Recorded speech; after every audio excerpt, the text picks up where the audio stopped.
An electron falls from the rest through a vertical light H in a uniform and vertically upward electric field E.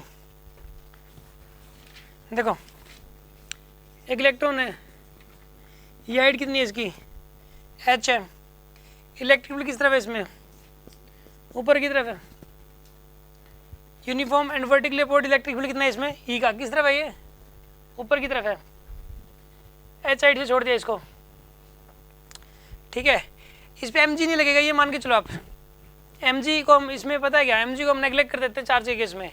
इस पे electric force किधर लगेगा, नीचे की तरफ, electric force इस पर किस तरह लगेगा, कितना लगेगा इलेक्ट्रिक फोर्स, ई इंटू ई का, इलेक्ट्रिक फोर्स कितना लगेगा, ई इंटू ई का, ठीक है।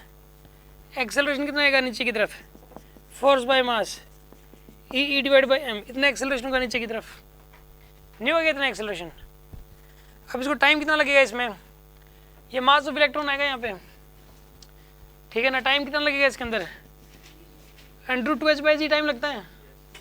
अगर किसी बॉडी को यहाँ पे g की वैल्यू यही हो जाएगी, यहाँ पे √2h अपॉन में g की वैल्यू हो जाएगी ई डिवाइडेड बाई में एम ई, इतना टाइम लगेगा इसको। g मतलब नीचे की तरफ एक्सेलरेशन, नीचे की तरफ एक्सेलरेशन इतना है, तो g की जगह ये यूज होगा यहाँ पे। याद रखिए +1 के अंदर पढ़ाई जाती है, देखो 10+1 के कॉन्सेप्ट मिक्स हो रहे हैं, ठीक है ना, कि अगर किसी बॉडी को 0 स्पीड से छोड़ दें तो एज डिस्टेंस ट्रैवल करने में हमेशा इतना टाइम लगेगा √2h/g। जी की जो जी होता है नीचे की तरफ एक्सेलरेशन, तो यहाँ पर वो mg वाला जी नहीं लिखोगे आप, ये वाला एक्सेलरेशन लिखोगे यहाँ पे, और आंसर आ गया, टाइम आ गया आपके पास।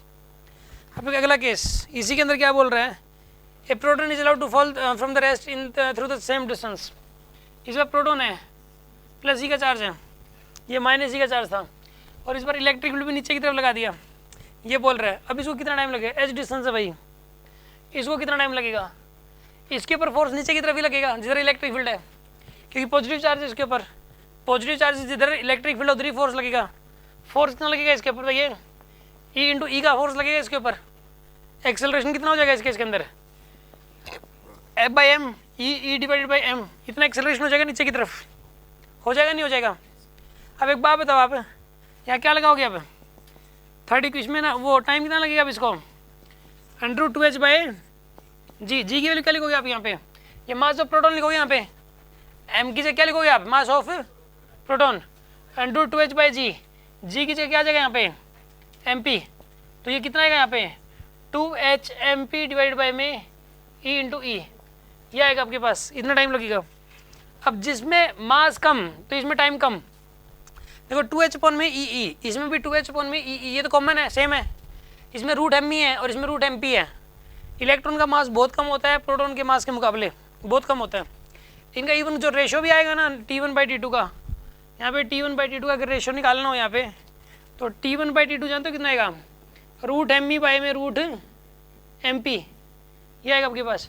मास ऑफ इलेक्ट्रॉन जो होता है वो कितना होता है, 9.1 × 10⁻31 kg, और ये किसका मास कितना होता है, 1.67 × 10⁻27 kg, ये होता है, ठीक है ना। अब आप इसको सॉल्व कर लो, प्रॉपर रेशियो भी आ जाएगा इसमें तो, लेकिन इसमें मैच करेगा बस स्मॉलर, ऐसे कोई time of fall of electron, come time में पहुंच जाएगा इलेक्ट्रॉन तो, ठीक है ना, प्रोटॉन लेट पहुंचेगा।